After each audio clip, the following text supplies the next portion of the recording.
mean for New York City? Well, I mean, we know that, you know, in Congress, there's a 93% incumbency rate.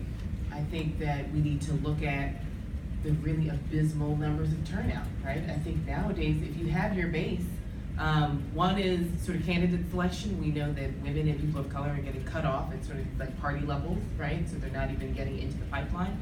So you have sort of same olds, and they're not really jazzed about bringing lots of people into participating on September 12th, right? You know who's gonna turn out for you, and that's pretty much all you need. I think it's really unfortunate for our democracy because most people aren't paying attention to municipal elections, and this is where a lot of the money is and a lot of the action is as well.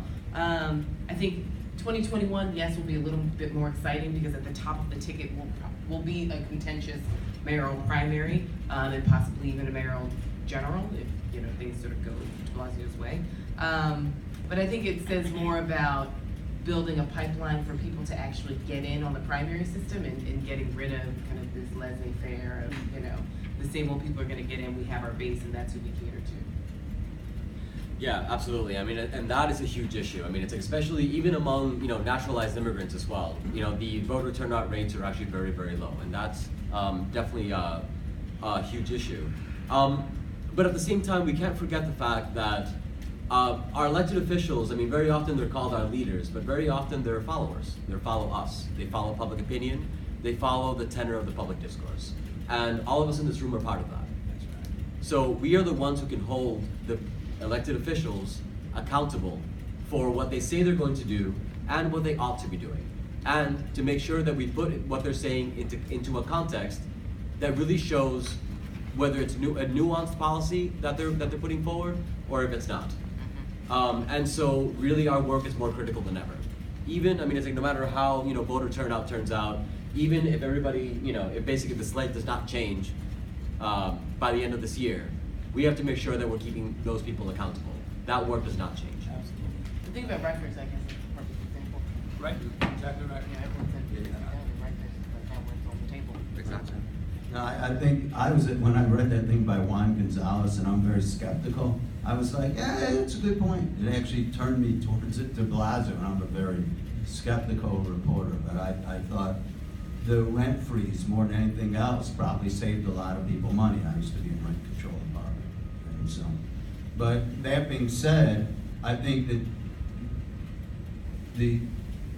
we still have to be watchdogs over government. I think I agree there's very low turnout. It's going to be like 8%. In Brooklyn, where we cover, there's 2 races that are open seats in Brownsville and in Bay Ridge. I think in Brownsville is probably a more, it doesn't get the publicity, but the mayor just came out and endorsed down. I guess the rule, they say, is to endorse up.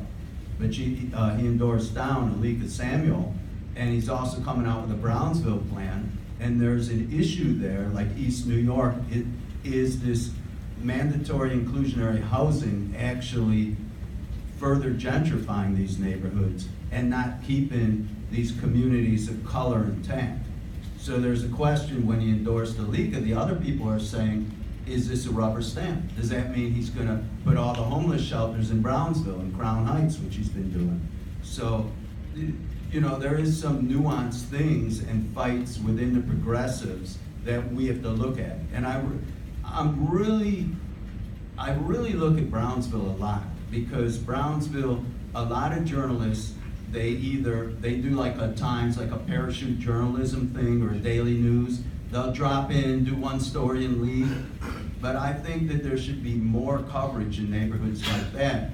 And I think part of the reason there's corruption, William Boylan's in jail, Diane Gordon had a, you know, Diane, right? Yeah. Had a problem.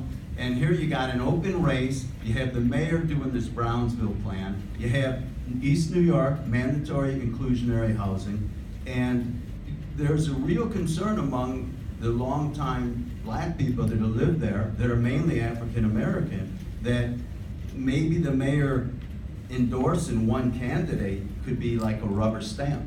So stuff like that, I think, is a very nuanced thing to look at in these elections.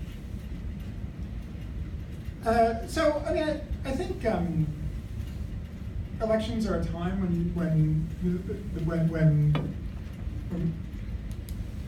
I think that both political parties right now are in real disarray and looking for some sort of vision. And I think a lot of that is also about what does municipal, or it affects around issues of municipal politics. Policing and education. I always laugh a little bit when presidential races turn on education. The president has very little to do with education.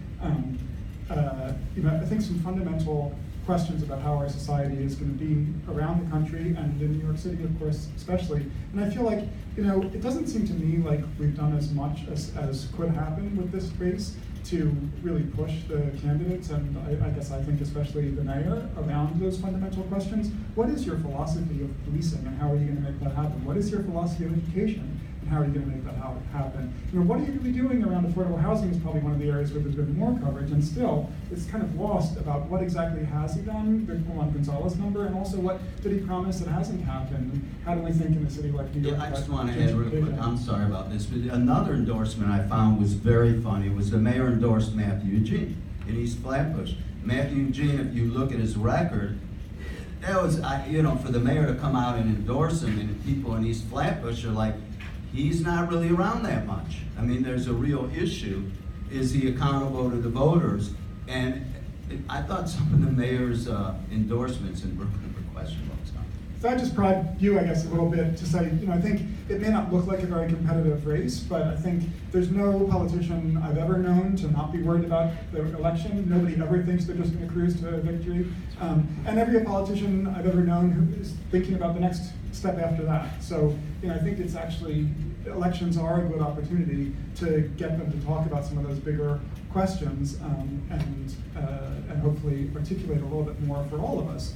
Not just, are you the right person to be running the show, but, what is your vision and how is that going to come into reality?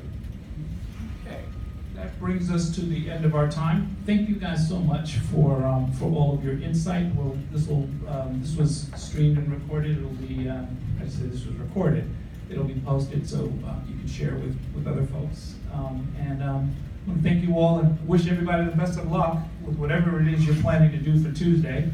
I've got some stuff that I'm going to run right now. I have to do one last debate, the Democratic primary in Staten Island, and that's going to happen on my show tonight.